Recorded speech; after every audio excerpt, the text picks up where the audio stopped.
There's a different video today. It's a normal car. We're looking at a 1994 VR Toyota Lexus and Toyota Lexcen, not Lexus. I always get the two confused. Anyway, we've been looking at the fan belt. Let's take the camera and have a look, or rather the drive belt here. There's a massive crack in here we spotted a little while ago where the belt is basically splitting in half. So we're going to do a really quick trip because this vehicle's going to go on a long trip, and we're going to put a belt on, another drive belt. One thing I don't like about modern cars, there's nowhere to put your stuff without it rolling off. Anyway, let's get cracking. Alright, so the first job, we're going to take a photo of how the belt is, just in case I get confused. Alright, one little trick I like to look at is the idler pulley here, the tensioner, and which way the belt is facing on that. Generally, it'll go in alternating directions as it goes over each pulley. So, I'm going to start with the flat side against that. The way we get this guy off is we find a socket of the correct size. It looks like an 18mm is going to do the job. Well, I've got a 19, sorry, that's the closest I've got. That will be fine. We'll be able to exert enough pressure on that to get the idler off. Need to get our tensioner in the right spot.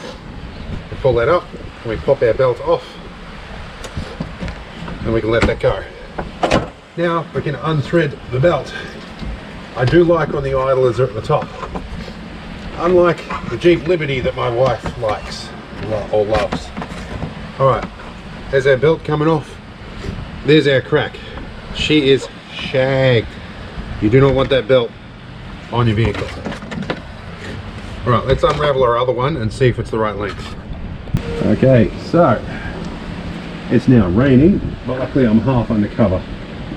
So the belt on this is the correct width, and we have the correct number of grooves, and let's have a look and see if it's the right length. It looks to be about the right length. That's good.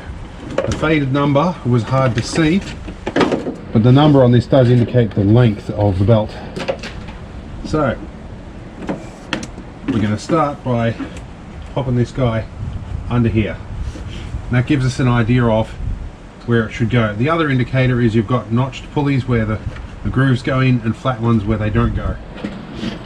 We're going to bypass that bit for a minute because that's the tensioner. So we're going to sit over everything else first, get it in the right position, and then we'll put it back on. 20 minutes later. Now we're just going, everything's hot. Should have let it cool for a bit. Now we're going to get our tensioner back up. We're all pretty much done. Let's get a different camera angle. Alright, now we can do this again.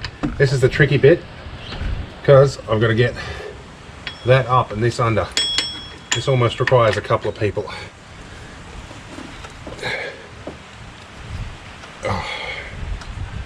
I'm going to have to position this differently. And it fell off. Alright, some edits will be required in this video. This is going to require an extra person.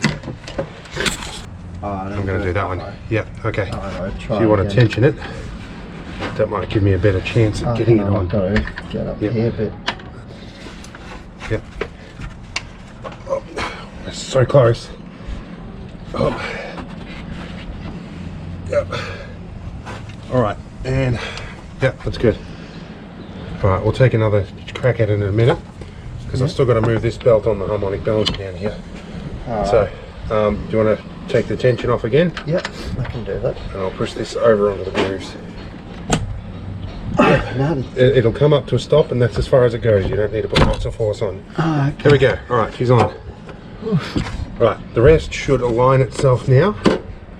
Now that that's all in the correct positions, I'm going to check my picture. We'll make sure that we haven't made a stupid assumption because all of these things are done slightly differently.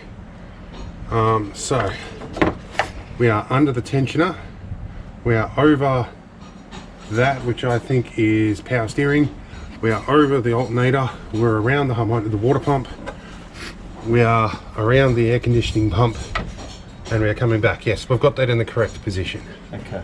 Now we can turn it over and let it align itself. Okay. Just run it for a couple of seconds and see what happens.